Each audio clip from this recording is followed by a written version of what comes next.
So we got PBD and Billy Carson on aliens at Harvard aliens. Check this out with me right quick. If I'm not mistaken, with what she did. But for me, for Eisenhower, for WAPO to write the story about this, and you could say I don't trust anything WAPO says, or you could say, well, maybe this did happen, and the story is out there for people to read. The fact that he had a meeting with them, it gives me. Okay, so let me ask the question a different way from you. Aliens. Right? Story came out from Harvard. Rob, I don't know if you have the story or not, if you want to pull it up. Harvard researcher says aliens may already live on Earth. This came out last week. Okay, this is from Newsweek. If you want to go look.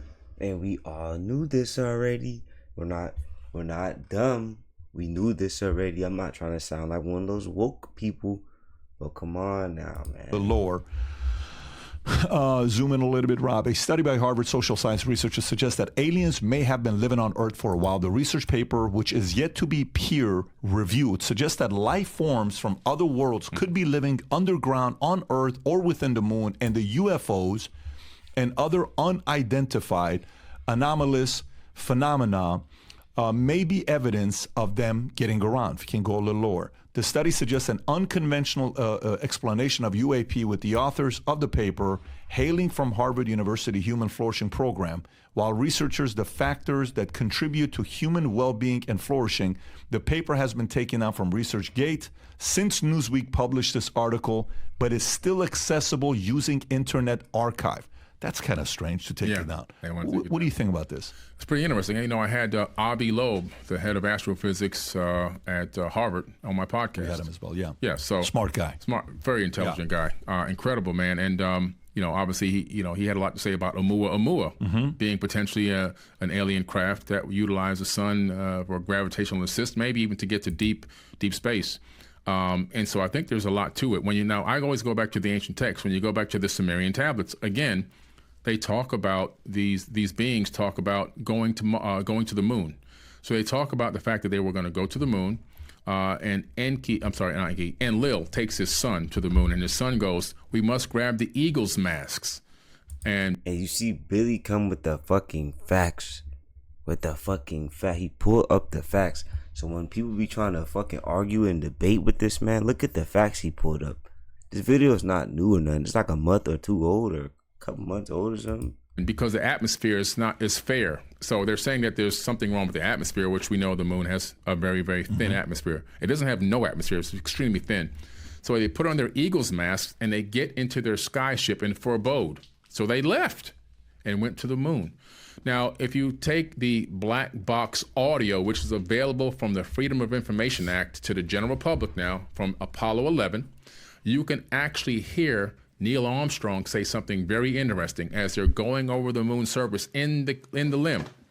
And he's saying, wow, look at those convex craters down there. That a convex mean now you're talking a dome structure. He's talking in code. He said, I bet the people. Come on now. People down there never get out. And he wasn't joking, and nobody laughed. And he said, I bet the people down there never get out while they're flying over the moon. What the fuck? This is available for anyone to download. It's available to the general public, and you can download the black box redacted audio printout as well from NASA, and it says the same thing. And they didn't redact those statements from that document, which is pretty interesting as well. So, he said that there were people down there that never got out. He wonders if they're ever going to get out. Now, if you look at a USGS.gov radar image of the moon, it had from the Arecibo, okay? Arecibo did a deep penetrating radar. There's a guy on YouTube called Mars Anomalies, and he did a great video utilizing that imagery from the USGS.gov. It penetrates 30 meters beneath the moon's surface. It looks like giant beams are there, which is pretty crazy. So, it's just like, what's... Bruh, do you not hear Billy spitting facts? Come on now. What's going on? We don't really know. We just know that they said the moon rung like a bell for hours when they hit it. We know that it's in a very strange orbit on its axis. It's geo-locked with Earth's spin on its own axis. And it's talked about in ancient texts that people went there. And then we have Neil Armstrong saying he thinks people down there never get out. Is it all coincidence? Possible, but it's pretty interesting. So, aliens living here. Greer even talks about that, right? He even talks about that, the fact that, is it internally? Have they been here? Have they found a way to, coexist amongst us? And we don't even know. This kind of goes back to you talking about the fact that, if I fuck with Greer. This is my guy. This is my guy. He spits facts too. Nothing but facts. Like people be, the debate is for what, nigga? These niggas pull facts up. Born without a father in the womb. Hey, if I wanted to do this, there's a lot of ways that somebody could, spin this to convince that they're already down here. That's believable. One may sit there and say, this sounds pretty convincing. How much proof do we have that, there's been instances or stories, other stories to say, no, there is no disputing this. That is 100%. They're down here. Well, you just have to go again to our ancestors because they talk about these beings walking amongst them. Fuck that. I feel like I seen an alien one time on a football field. Nigga was hitting everything on the team like he was 40, like he was 30 years old, and we was all, bro, this is a high school game. This nigga's cracking shit like a... Nah, I seen an alien before.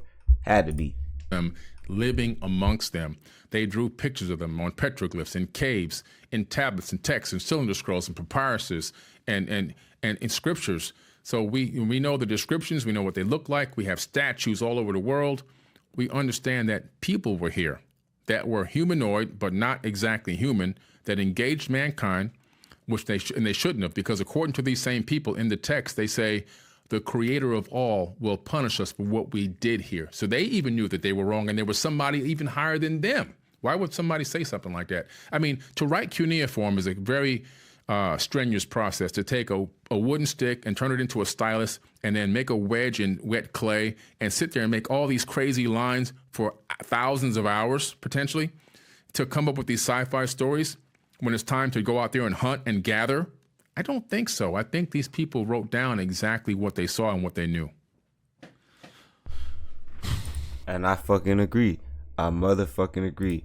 I agree that, like, if you think these niggas wrote these tablets down on clay just for a Star Wars movie, like, nigga, this was information trying to get passed down for us. Oh, my bad. I'm rolling the joint. Passed down for us. And listen, I'm all ears, baby. I always had a feeling about, the multiple religions thing and the Bible thing had to be just to be like a diversion or a clout of deceit, because when I hear Billy Carson speak and a lot of others like him, these stories come off as shit like that we weren't supposed to hear. These sound like the stories that go on in these rooms and buildings that we don't have the luxury to hear. And that's why I love hearing Billy Carson speak what he speak. Let's keep it going. All the megalithic sites around the world are nothing more than just more evidence for us. Such as? Well, you have the Great Pyramid at Giza. Okay, the Great Pyramid at Giza, just look at the Great Pyramid first of all. The Great Pyramid is exactly the height of all of the average height of all of the peaks on Earth. So if you had a polar orbiting satellite that orbited the planet this way, and as the planet, spin on this axis, it can scan the planet, calculate how many peaks there are, take the average height of those peaks. That's the height of the Great Pyramid. And that's incredible. Now, you then look at the Great Pyramid and you go, man, this is really wild. If you look at the Great Pyramid, the Giza Plateau, looking down, you discover that the three pyramids and the temples surrounding in that area, you can connect them by lines. And when you connect them by lines in a grid pattern and then draw circles, concentric circles that line up with all those ancient sites, you then see a pattern. You can see it's an interplanetary map of our inner solar system. The Sun, Mercury, Venus, Earth, and Mars. If you take the NASA image, all right, of the interplanetary solar system and lay it over that grid, it matches perfectly down to.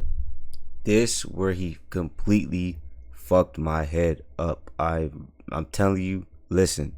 The AU, the astronomical unit, if you scale it up.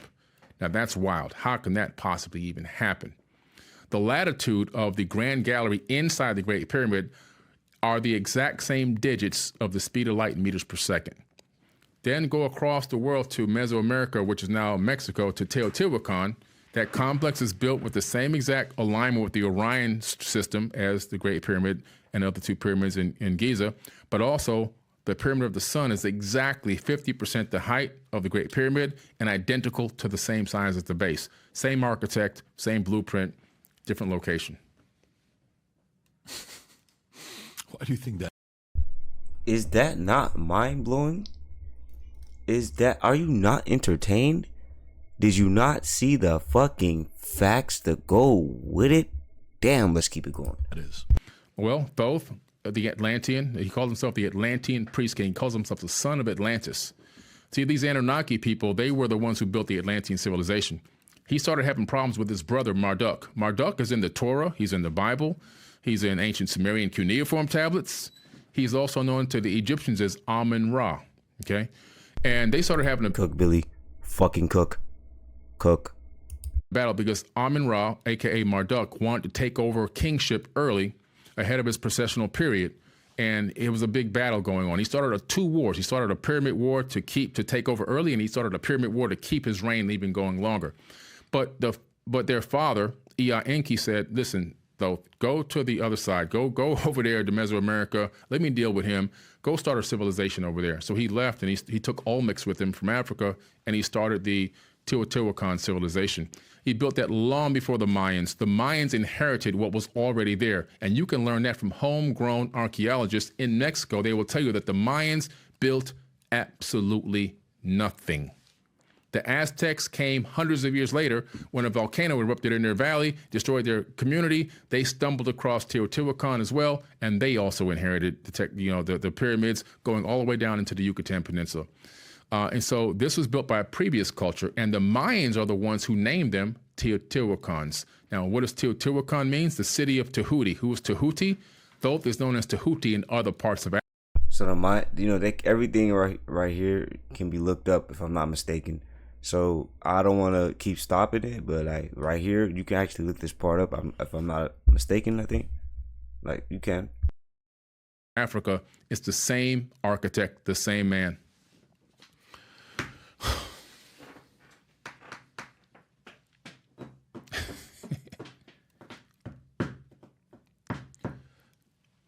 Interesting when you were sitting here going through all this stuff. So Assyrians, for you, he was the god of Babylon, right? Marduk. Marduk, yeah. So what do you know about Assyrians? You said you studied Assyrians. Assyrian and Babylonians? Yeah, what do you know about Assyrians and Babylonians? Well, the Assyrians are the people that learned a lot from these people like Marduk and Sargon, and Etana, Enki and Lil, Ningajita, and all these other, Nergal, and all these other ancient Sumerian gods. They call them the pantheon. They said the gods that came from heaven to earth, they were a pantheon, the original pantheon, long before the Greek pantheon. And that they taught them how to make weapons, how to make beer. The instructions for the first keg of beer are in the Sumerian tablets. They taught them how to build better structures, how to irrigate fields for growing crops in arid deserts. They actually, in the tablets, talk about clearing out the Euphrates and the Tigris to make it better for irrigation. All these technologies. Holy fuck.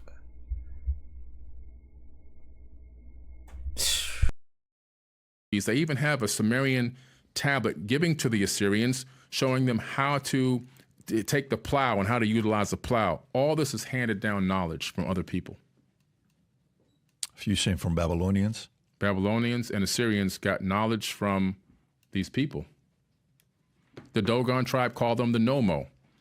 And it's interesting that the Dogon have the similar representation of these people, but they're all the way in Africa, and they say that they came from Sirius B.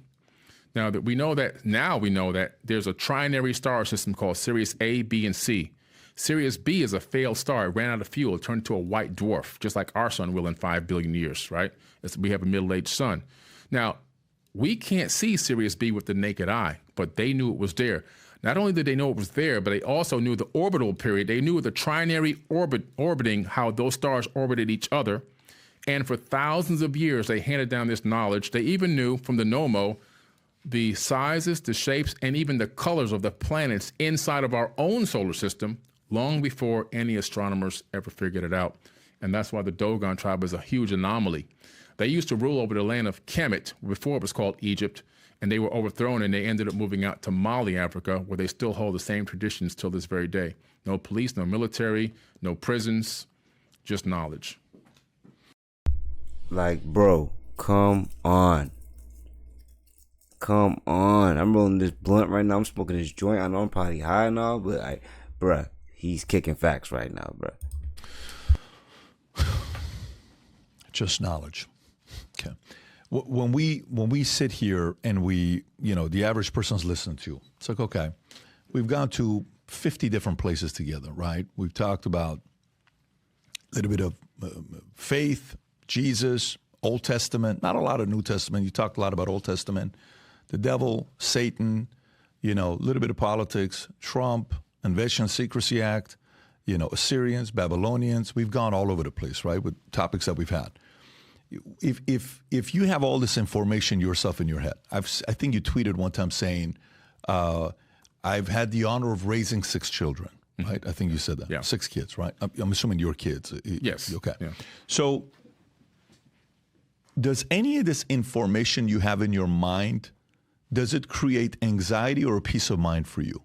That's a good question. So in the beginning, I think everyone goes through these stages. There's the beginning stage where it's almost like an epiphany moment where you go down the rabbit hole and you start finding out all this information that you've been told is not accurate, and you want to find out more about what might be accurate. So there's this curious nature that takes you over, and you become obsessed with gaining more information and more research. And then once you culminate a certain amount of knowledge, you go through something I made up a word called catastrophism. You go through the catastrophism phase where you're panicking, you have anxiety, and you're like, oh my God, this is crazy, and the world's going to end, and everything sucks, and everything's stupid, and we're being poisoned, and we're going to be killed. And then you move through that catastrophism phase. Not everybody does, but some people do. I did, thankfully. I moved through that phase, a long time ago. And then you get into the problem solution phase. Okay, now how do I become part of the solution? We got the problem. How do we create a solution?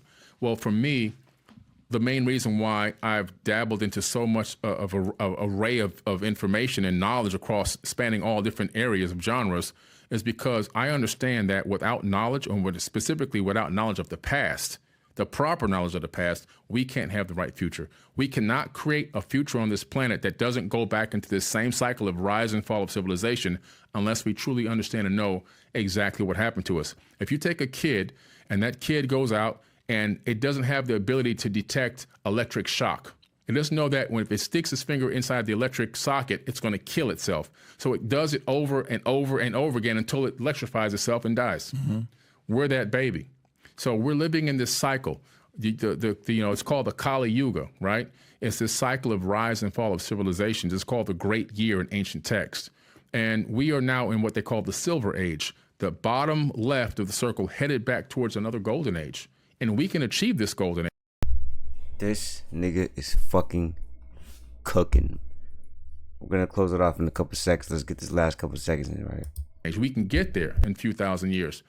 But it's going to take knowledge, understanding, empathy. It's going to take the ability for people to put down divide and conquer tactics. And it's going to take the ability for people to overcome everything with love. And also the knowledge of what we did wrong to overcome doing that again in the future. What is our biggest threat? Is it ourselves? Is it nuclear? Billy fucking Carson, bro. Bro. This guy. Bro.